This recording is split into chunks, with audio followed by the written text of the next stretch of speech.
Assalamualaikum warahmatullahi wabarakatuh. Waalaikumsalam warahmatullahi wabarakatuh. Alhamdulillahirabbil alamin wa bihi nasta'inu ala umuri dunya waddin. Allahumma shalli wa sallim wa barik ala sayyidina Muhammadin wa ala alihi wa sahbihi ajma'in, amma ba'du. Al-mukarramun wal mukarramun jamaah Masjid Akmaliyah, wabil khusus Ketua DKI Masjid Akmaliyah dan semua pengurus, segala puji milik Allah Subhanahu wa taala yang selalu memberikan kita berbagai macam nikmat. Salawat dan salam semoga terlimpah pula kepada Baginda alam Nabi Muhammad sallallahu alaihi wasallam, kepada keluarganya, sahabatnya. Mudah-mudahan kita semuanya mendapatkan syafaat beliau di dunia dan di akhirat. Amin ya rabbal alamin.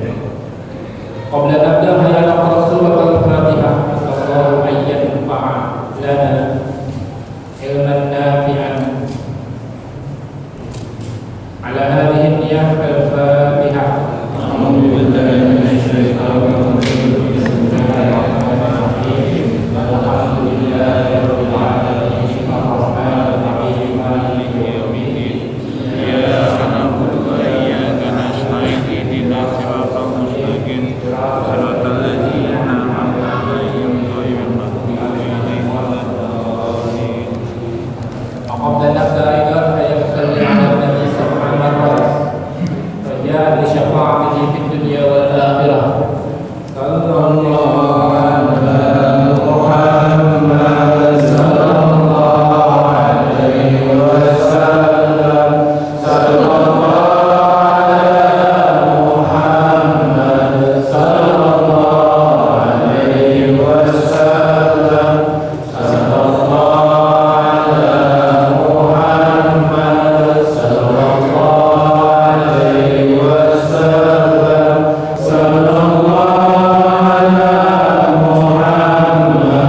ya Rabbi salli wa sallim. Alhamdulillah kita semuanya bisa berkumpul lagi diberikan izin oleh Allah Subhanahu wa taala untuk talabul ilmi. Mungkin ini terakhir ya sebelum penutupan Ramadan untuk kajian fikih hal-hal keren fikih. Alhamdulillah pada pertemuan sebelumnya kita sudah bahas mengenai azan dan iqamah sampai selesai. Tapi ramainya baru sekarang. Karena azannya baru sekarang. Untung kita udah belajar ya, bagaimana azan yang baik dan yang benar. Kita itu pegang satu hadis saja. Hadis min husni islamil mar'i tarku ma la ya'ni. Di antara ciri kebagusnya Islam seseorang adalah meninggalkan hal yang kurang bermanfaat. Bahasan-bahasan yang kurang bermanfaat kita tinggalkan. Kalau masalahnya di Akmaliyah baru itu menjadi urusan kita. Ada yang demo ke sini, jangan dipakai ini, nah, itu pasti urusan kita. Kalau urusan medsos ya urusan medsos saja di sana. Gak usah dimasukin ke masjid. Kemudian setiap orang sekarang itu atau setiap masjid persiapan buat Ramadan.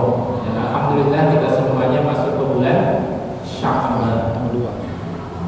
Disunnahkannya ada riwayat Allahumma barik lana fi Rajab wa Sya'ban wa ballighna Ramadan.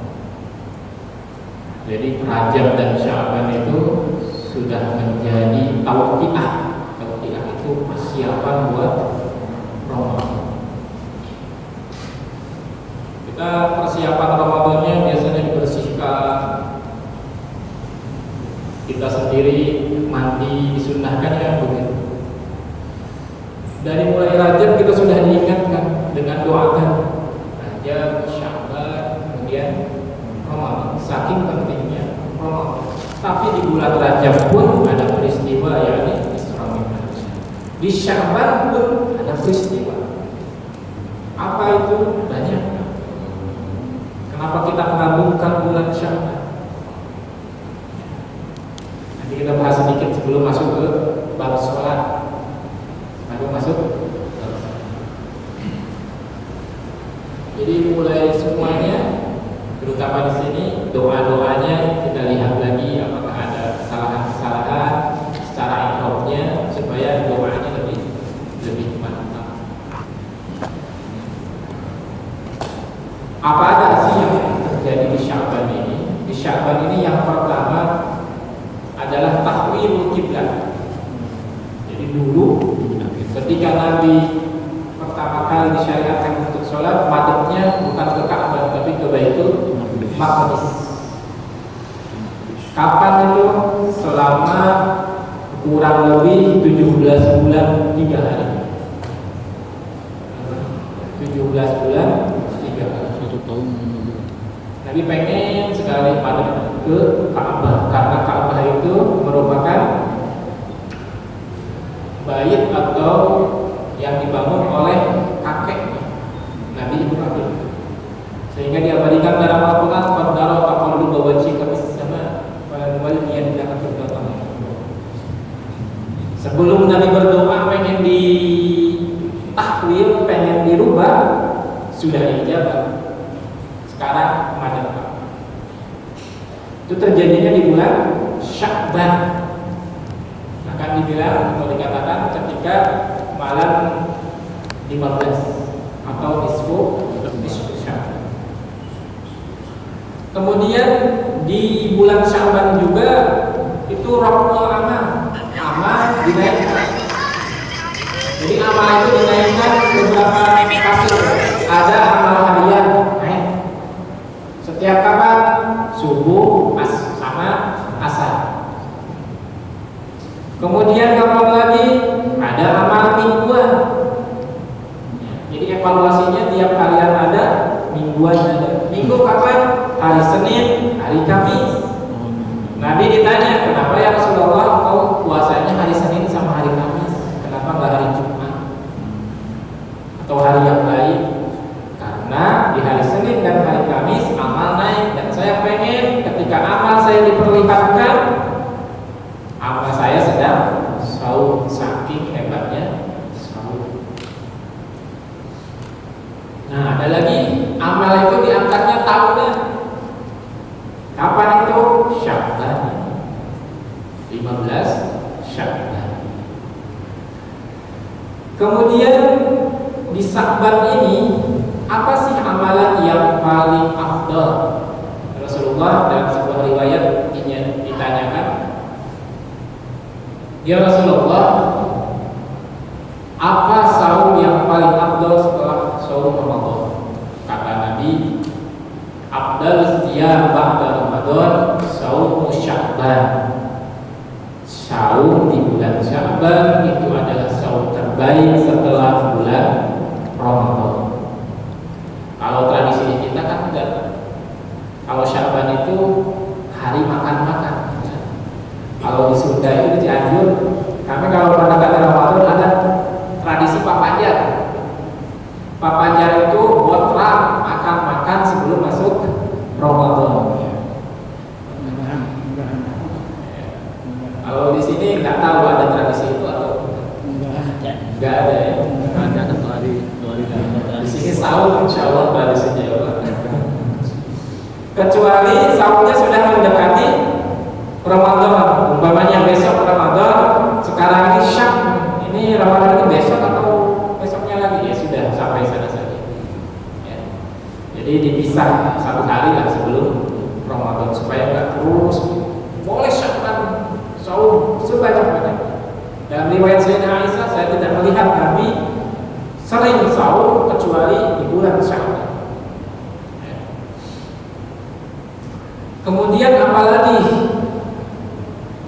Terus kalau saum di bulan Sya'ban, di bulan Ramadan itu apa yang paling afdal? Ya saum juga, kata wajib. Jangan di Sya'ban saum, di Ramadan enggak. Tapi apa di bulan Ramadan yang paling afdal? Sedekah.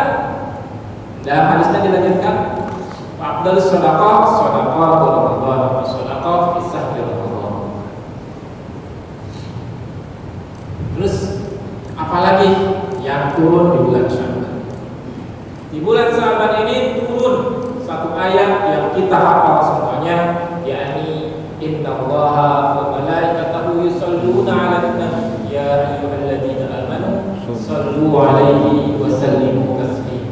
Ayat tentang sholawat turun di bulan Sya'ban. Oleh karena itu bulan Sya'ban banyakin sholawat, karena ayat tentang sholawat itu turun di bulan Sya'ban.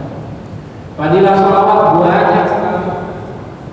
Kitab tentang sholawat banyak yang ngarang, ada sampai berjilid-jilid, Imam As-Sakhawi dan yang lain. Siapa yang bersolawat akan Allah kasih rahmat 10 kali, dosanya dihapus 10, derajatnya diangkat 10, dapat 10 kebaikan. Itu udah masyhur sekali. Tapi biasanya kita nggak tertarik karena lainnya pahala banyak. Yang kita tertarik biasanya yang berkaitan dengan hal-hal duniawi. Tapi Nabi sangat bijaksana ke umatnya itu. Sholawat itu ada juga faedah duniawinya. Salah satunya ada riwayat dari Abu Nu'aim, riwayat hadis. Kasratu dzikri wassalam alayya tanfil faqr. Banyak zikir dan banyak sholawat kepadaku itu menghilangkan atau membuat kabur fakr. Fakr itu butuh atau fakir. Fakiran dihilangkan kalau kita sering zikir sama sering sholawat. Itu ya. Yang kedua, fadilah sholawatnya. Suatu hari ada sahabat yang ngeluh benar. Ishtaqas sahabat ila lidikil aish, karena kehidupannya susah. Kemudian Nabi menasehatinya, kalau kamu susah, hidupmu susah, idza dakhaltal bait, kalau kamu masuk rumahmu, baca salam. Kana fihi ahad aw lam yakun fihi ahad. Ada orang di sana ataupun enggak ada orang, assalamualaikum. Assalamualaikum warahmatullahi wabarakatuh. Kemudian setelah salam, baca salam juga kepada aku. Allahumma shalli wa sallim alaihi. Jadi setelah salam, assalamualaikum warahmatullahi wabarakatuh. Setelah itu kita bilang Allahumma shalli wa sallim ala nabi. Tahu baca salawat yang gampang gitu ya, yang pendek. Setelah itu baca qul huwallahu ahad. Qul huwallahu ahad, Allahus samad, lam yalid wa lam yulad wa lam yakul lahu kufuwan ahad. Setelah beberapa lama sahabat ini mengamalkan amalan ini dan dia banyak keberkahan.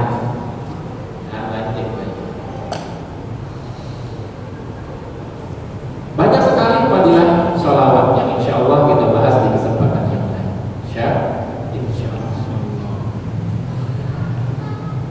Sebelum kita masuk ke Ramadan, karena ini pertemuan terakhir, jadi sebenarnya Pak, ilmu itu wajib ketika akan datang kewajiban. Contoh, kenapa ilmu sholat wajib? Karena kita akan sholat setiap hari. Kapan ilmu Ramadan, ilmu shaum wajib? Ketika kita mau masuk Ramadan. Kapan ilmu haji wajib? Ketika kita mau berangkat haji. Makanya ada latihan manasik. Kapan ilmu zakat wajib? Ketika mau menunaikan zakat. Jadi ilmu itu ada situasi-situasi kita bahas sedikit tentang saum. Salah satunya persiapan saum. Salah satu yang menurut saya itu harus diperhatikan adalah bagaimana kita mencuri pahala dari orang lain. Mencuri pahala dari orang lain. Ada sebuah riwayat mengajarkan kepada kita untuk copy paste pahala dari orang lain. Salah satunya adalah man aftara sha'iman falahu ajru. Barang siapa yang memberi takjil atau memberi bukaan sama orang yang puasa, maka dia dapat pahala orang yang puasa tersebut. Makanya ngasih takjil itu besar pahalanya, besar pahalanya. Tapi jangan dibalik. Ya udahlah, saya kasih takjil aja, saya nggak usah puasa, karena pahalanya sudah dapat. Pahala puasa dari orang lain itu ibarat nol, Pak. Nol, ada artinya enggak? Enggak, satunya adalah puasa kita. Jadi kalau satu puasa kita, tambah kita kasih makanan atau takjilan sama orang lain, maka pahalanya nambah dan begitu juga sholat, Pak. Gimana cara nyuri sholat? Nyuri sholat, nyuri pahala sholat orang lain, gampang. Tinggal Bapak kasih sajadah orang itu. Setiap dia sholat di sajadah kita dapat pahala. Kasih dia apa ini? Sarung. Setiap dia sholat pakai sarung itu, kita. Maka nanti di hari kiamat itu, ini pahala siapa ini? Padahal saya nggak pernah sholat tahajud 11 rakaat, nggak pernah. Paling mentok 4 juga udah susah juga. Ini khusyuk banget bagi pahalanya. Saya nggak pernah sholat duha 8, 2 aja udah alhamdulillah, tapi ini tiap hari dapat pahala duha. Saya baca Quran juga belum lancar, tapi kok dapat pahala. Saya baca yang tampil banget. Oh, ternyata suatu hari dia kasih sajadah. Kebetulan kasih sajadahnya sama ustadz yang rajin baca Quran. Ustadznya ini baca Quran di atas sajadahnya. Atau kasih itulah salah satu Allah supaya kita itu beramal ke amal sosial, amal sosial. Makanya Imam Suyuti mengatakan sedekah itu ada beberapa macam pahalanya. Kata Imam Suyuti, jika kita sedekah sama orang biasa nih, ketemu pengamen dalam jalan kita kasih, ketemu badut kita kasih, dapat pahala nggak? Dapat. Banyak nggak? Banyak. Pahalanya berapa? Dikali 10. 1/10, karena menjar hasanati falahu asyru amsalihah. Kaidah dalam Islam itu nggak ada 1/1, nggak ada. Kalau kebaikan itu 1/10 minimal. Sekarang sedekahnya sama duafa, dia memang fakir, miskin. Berapa pahalanya? 90. Enggak 10 lagi, 9. Mau tambah lagi, duafa yang itu tetangga kita, pahalanya 1000. Kenapa?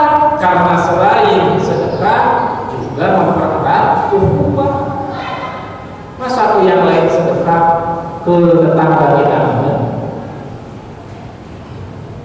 Makanya kalau nyumbang kemana-mana pun, nyumbang masjid, nyumbang zakat dan yang lainnya, diutamakan atau disunnahkan yang paling dapat dulu. Bapak boleh nggak nyumbang ke yang lain? Boleh. Tapi kan kita nggak tahu sudah tahu di berita sumbangannya dipakai ya nggak benar, pakai terorisme dan yang lain. Kalau nyumbang ke sini jadi bangunan. Makanya bangunannya dipakai nggak hanya buat Jumat, buat gerakan masjid, gerakan maghrib mengaji, supaya yang sudah nyumbang cepat-cepat dapat pahala. Karena buat apa nyumbang juga kalau nggak dipakai, rugi yang nyumbang. Makanya setiap minggu ya setiap Jumat ada gerakan maghrib mengaji, supaya yang nyumbang cepat dapat pahala. Karena masjid itu ada dua, Pak. Pahala kita nyumbang itu, satu pahala nyumbangnya, ketika kita ikhlas kita dapat langsung pahalanya. Kedua, pahala mutaaddinya. Mutaaddi itu yang terus menerus. Makanya kalau nyumbang atau wakaf namanya ya, wakaf itu dia pahalanya walaupun kita udah meninggal terus-terusan. Tidak mata mengadam atau amal tidak salah sedekah jariah atau menyentuh awal solihnya pula. Makanya nyumbang masjid itu cari-cari masjid yang aktif.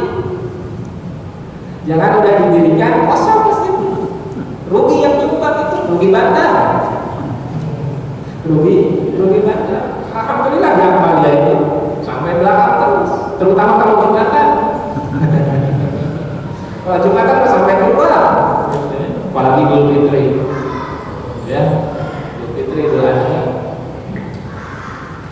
Kalau saya melihat selama saya kalau ngaji gitu ya, kasih kajian yang paling ramai di sini. Kemudian ke siapa lagi nyumbang apa? Sedekah itu, sedekah yang paling besar lagi pahalanya berapa? 10.000. Ke siapa? Orang tua. Orang tua. Apalagi orang tuanya du'afa. Wah, lebih lagi. Dikali-kali kan. Wah, orang tua saya udah meninggal. Ya udah meninggal pun kasih sumbang buat dia atas nama du'afa ini. Atas nama orang tua kita. Makanya alhamdulillah ada yang wakaf untuk atas nama orang tuanya. Itu pahalanya enggak 10, Pak, enggak beda. 10.000. Doanya saja diajarkan langsung dalam Al-Qur'an buat orang tua khusus. Rabbil firli wal walidayya, orang tua kamar bayi sakit. Itu ada dalam Al-Qur'an. Rabbil rahmahuma kama rabbayani shaghira. Orang tua doanya aja langsung diajarin. Wabil walidaini ihsana, itu wasiat dari Allah. Pertama jangan syirik, kedua buat baik sama orang tua. Mau orang tuanya kafir, mau orang tuanya muslim, tetap wajib bakti sama orang tua. Yang terakhir, yang paling besar, sedekahnya sama kiai. Kenapa sedekahnya sama kiai? Karena kalau sedekah sama kiai itu paling besar pahalanya, 900.000 pahalanya. Kenapa? Karena itu tadi dipakai ibadah. Ya, dipakai ibadah. Pakai baca Qurannya benar pasti. Kasih sarung kemudian buat dia. Sama kiai itu dipakai buat tahajud, dipakai buat duha. Duhanya benar lagi. Maksudnya khusyuknya tinggi. Kemudian baca Qurannya, tajwidnya benar. Kemudian dia pakai buat ngaji. Ngaji kan ilmu, itu udah berlipat-lipat. Jadi dari segi itu pahala sumbangannya sama, tergantung keikhlasan kita insya Allah. Ada lagi pahala yang lain. Makanya nanti ada di sini masalah bagaimana orang yang kafir, orang yang musyrik tapi dia baik. Ini sebentar lagi ini kita bahas. Baik, itu ini saja Pak, intermezzo. Persiapan buat Ramadan. Ya, dipersiapkan siapa tahu Ramadan terakhir ya. Berapa orang yang dulu sama-sama kita puasa sekarang sudah bersama kita lagi. Ya. Baik, al-faslur rabi syurutus shalah, syarat-syarat salat. setelah 2 tahun kita ngaji baru masuk ke intinya sholat. Ya. Amma syaratu fil lughah. Syarat itu apa sih artinya, Pak? Syarat itu artinya alamat. Wa fi syariah wa ma yatawaqqaf alaihi wujud syai' wa kana kharajan haqiqati awwaliyah. Sesuatu tergantung atas adanya sesuatu. Contoh, salah satu syarat sholat itu adalah balik orang yang sudah dewasa. Kalau umpamanya dia belum dewasa, maka dia belum wajib sholat. Jadi wajibnya sholat tergantung dari adanya balik. Maka udah balik, Pak? Udah, alhamdulillah. Tapi bukan bagian dari sholat itu. Balik itu bagian dari sholat bukan? Bukan, dia di luar sholat. Ya, karena dari sholat itu dari awal takbir sampai salam. Dalam arti kharijan an mahiyatihi, di luar dari definisi sholat. Apa definisi sholat? Aqwalun wa af'alun muftatahatun bitakbiri wa muftatahatun bitaslimi ma'asyara'i wal arkan al-ayyana atau al-maksusah. Itu apa? Pengertian sholat. Gak masuk ke pengertian sholat, itu di luar sholat. Tapi wajibnya sholat itu tergantung kepada si balik ini, maka dia dinamakan dengan syarat. Kalaupun adanya sesuatu berkaitan atau tergantung terhadap rukun ini, contoh rukun sholat itu umpamanya baca Fatihah. Kalau orang tidak baca Fatihah, maka dia sholatnya tidak sah. Kenapa sholatnya tidak sah? Karena tidak ada Fatihahnya. Berarti adanya Fatihah menjadi atau adanya sah sholat tergantung kepada adanya Fatihah di sholat itu. Bingung ya, Pak? Bingung. Ini karena masalahnya udah masalah usuli, nggak terlalu bingung, insya Allah. Intinya syarat dan rukun itu sesuatu yang harus ada. Syarat maupun rukun itu sesuatu yang harus ada. Kalau syarat tidak berkaitan dengan sholat secara langsung, tapi kalau rukun berkaitan dengan sholat langsung. Nah, di sini syarat itu ada 2, Pak. 1 syarat sah sholat, 2 syarat wajib sholat. Ingat, Pak, karena ini adalah ilmu sholat yang tiap hari kita lakukan. Ya. Pertama, syarat wajib sholat itu apa aja? Pertama, al-Islam. Ketika dia sudah asyhadu an la ilaha illallah, asyhadu anna Muhammadar Rasulullah, itu sudah Islam. Kita sudah Islam, alhamdulillah. Ada sebagian yang mengatakan, sebagian golongan yang kurang tepat mengatakan, oh kita itu belum Islam, harus syahadat lagi. Ada ya sebagian kita yang mengatakan seperti itu. Nah, itu kurang tepat. Wah, kamu Islamnya Islam keturunan. Kamu Islam karena bapak sama mamamu Islam. Ya nggak apa-apa, memang begitu. Kan kita diislamkan sama orang tua kita. Nah, saya mendengar hal ini ketika kuliah. Banyak itu di kampus yang seperti itu, di beberapa kampus, terutama kampus-kampus umum. Itu hati-hati kepada anak-anaknya, terutama yang punya anak SMP sama SMA. Alhamdulillah ada kajian dirasat Islamiyah, kita pahamkan hal tersebut. Di kajian dirasat Islamiyah ini kita mulainya salat asar bareng, biar sholatnya kita periksa. Nah SMP udah balik kan mereka? Balik. SMP, SMA, kita periksa sholat. Betul kan sholat asarnya? kita ajarin wirid setelah sholat ataupun nanti tahlil. Supaya apa? Supaya tiap hari kalau bapak sudah meninggal, anak-anak bapak yang SMP SMA ini bisa tahlil sendiri, bisa kirim doa sendiri. Ya kan? Nikmat kan? Nikmat. Ya, dikirim doa sama anak sendiri, mimpin tahlil di keluarganya. Kirimin kita pahala. Nikmat. Kita pahamkan juga di sini tauhid. Ya, ada akhlaknya juga. Ya sedikit supaya sebenarnya Pak, saya sangat setuju sekali ada GMN, ada KDI. Kenapa?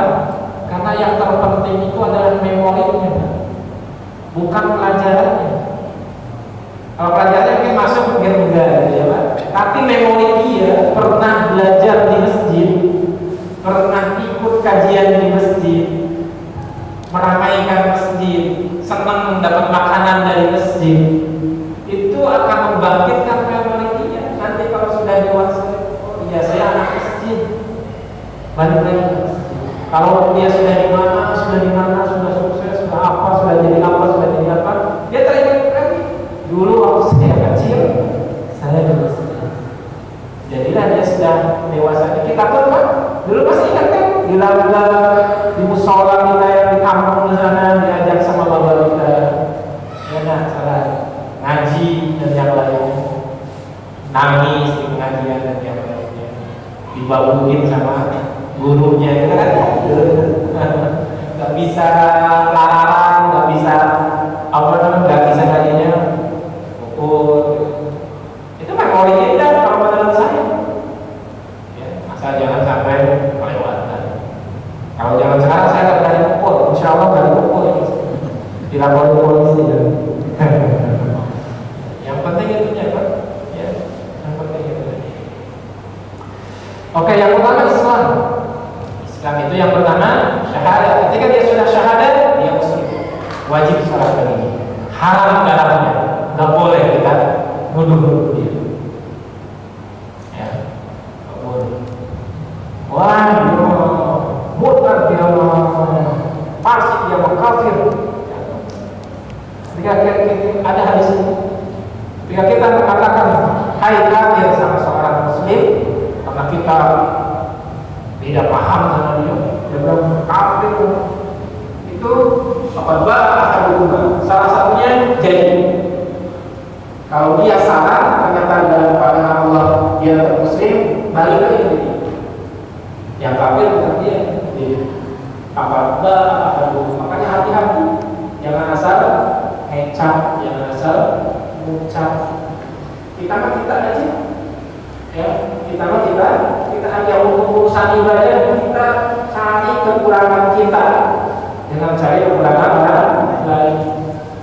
Wah dia mah gak pernah ke masjid. Nah itu udah habis pahala kita. Ya, kita harus husnudzon kan? Dia gak pernah ngaji ke sini, husnudzon. Dia punya keperluan yang baik, cari nafkah. Kita husnudzon juga. Dia punya tamu, dia dulu pulang, husnudzon saja. Ya, husnudzon saja. Tadi sholat dalam kulli muslim dan paling umum sah. Mau perempuan mau laki-laki wajib sholat. Fala tajibu ala kafir. Orang kafir itu, non muslim itu tidak usah sholat atau tidak wajib sholat. Tapi menurut jumhur, Ikdat wujud betul dalam hafid dunia, nggak usah dipaksa non muslim. Kamu harus sholat. Kita memaksa non muslim nggak boleh, karena nggak wajib menurut jumhur. Ada sifat kita itu, karena tidak sah sholat mereka. Ada orang muslim ke masjid ke sini, iseng ikut sholat, sah nggak? Enggak. Karena salah satunya syarat wajib sholat itu Islam. Tapi dia lakin tadi mulai wujud iqamah alaiha fid dunya wa fil akhirah ditamakuni min fi'liha bintina Islam. Tapi kenapa sekarang orang kafir diadab di akhirat? Karena mereka tidak Islam itu yang diajarkan. Ketika dia tidak Islam maka tidak diwajibkan baginya sholat, tapi tetap dia diazan atas dia tidak melaksanakan sholat, tapi tetap diazankan. Kenapa? Karena dia tidak memeluk Islam. Jadi peluk Islam baru diwajibkan atasnya sholat. Itu menurut mazhab jumhur. Tapi kalau pendapat Abu Hanifah tidak wajib sama sekali terhadap kafir, ya, atau non muslim. Walaupun berittifaq kalau kafir tidak sama, dan tidak ada qada untuk orang yang non muslim ketika masuk Islam. Umpamanya ada orang non muslim masuk Islam umur 60 tahun. Dia sholatnya nggak usah qada, free. Enak apa? Enak. Coba kita Islamnya nanti umur 60, enak ya. Iya, kalau kita ya kalau belum meninggal, karena ada hadis al-Islamu ya jubbu ma qabla. Islam itu menghapus sebelum Islam. Ya, pokoknya segala kemusyrikan dia, segala kemaksiatan dia sebelum masuk Islam dihapus semuanya. Tapi itu kejelekannya. Kalau dia pokoknya selama hidupnya orang baik, sedekah, bantu orang, jujur, bantu fakir miskin yang muslim pun dibantu, kepada semua orang dia bantu, maka kebaikannya tetap dicatat. Itu adalah rahmat Islam. Nah, kalau itu selama saya kafir, kalau selama saya non muslim, kebaikan saya hilang dong. Kebaikan tetap ya. Karena ada sebuah hadis, ada sahabat yang sudah ketika jahiliyah dia orang baik, itu suka menolong orang lain, kemudian pas masuk Islam, ya Rasulullah, gimana dengan amalan-amalan saya ini? Saya kan udah baik-baik di jahiliyah ini, apakah terhapus juga? Tidak. Tetap amalan yang baik dicatat, tapi amalan yang buruk dihapus. Satu lagi Pak, baling itu kalau laki-laki gampang, mimpi jima, keluar mani. Kalau perempuan umur 9 tahun udah head, ya biasanya 9 tahun head. Kalau laki-laki nggak mimpi jima atau nggak keluar mani, dia 12 tahun biasanya. Di Indonesia seperti itu. Bisa lebih cepat, bisa lebih lambat, tergantung iklimnya, tergantung iklim. Makanya para imam dahulu itu berbeda-beda. Kenapa? Karena penelitiannya itu bukan sekarang dikembangkan, sudah dari zaman dulu. Imam Syafi'i meneliti di daerahnya seperti apa, kok ternyata rata-rata segitu, sehingga dikasih standar segitu. Imam Abu Hanifah kok ternyata 9 tahun sudah ada yang kasih 9 tahun. Tergantung daerahnya masing-masing. Karena dari seperti awal kan salah sih. Lakin yumar sogir zakar awal salis sholat. Tapi anak kecil pun sebelum balik tetap diperintahkan untuk sholat. Ta'wilan lahu supaya pembiasaan. Biasa. Alhamdulillah ada EMM gitu ya. Walaupun belum wajib buat mereka, tapi untuk dibiasakan. Idza balagha sab'a sinin, kalau sudah 7 tahun. SD ya, dia tahu itu. Ketika SD perintahkan, ingatkan, wajib. Aisar mumayizan, mumayiz itu bisa bedain mana telur, mana mainan, mana telur asli, mana mainan.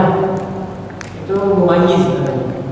Mana uang 1.000, mana uang 5.000, insya Allah itu udah pada paham. Anak umur sekarang sudah paham. Kasih uang 2.000 bukan ini, yang 5.000 ingatnya ini. Anak sekarang udah paham kalau masalah begitu. 7 tahun insya Allah. Wajib Rabbil Miliar la bihashbatin bima la yajidu an salasata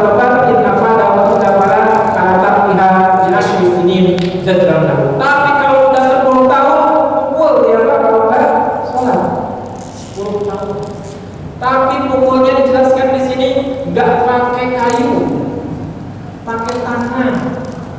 Pukulnya jangan ke wajah, pukulnya ke sini. Pukulnya gitu. Ayo cepat sholat, ayo cepat sholat.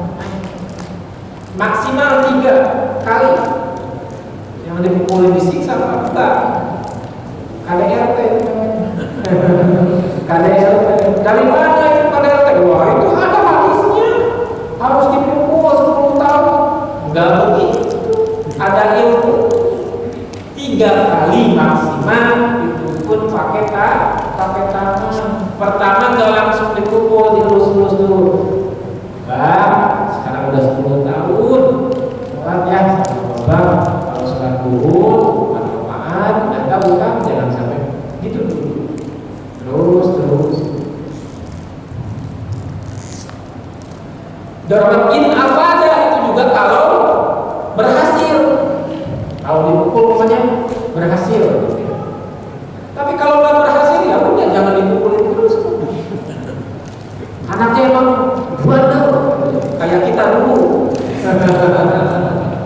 Pokoknya kalau anak kita begitu Pak, ingat kita dulu kayak gitu kan. Pasti dia sedikit. Karena salah satu hal yang langsung dibalas sama Allah itu adalah birrul walidain atau uququl walidain.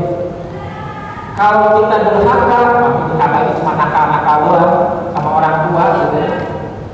Lihat aja anak kita sekarang itu cerminan kita dulu.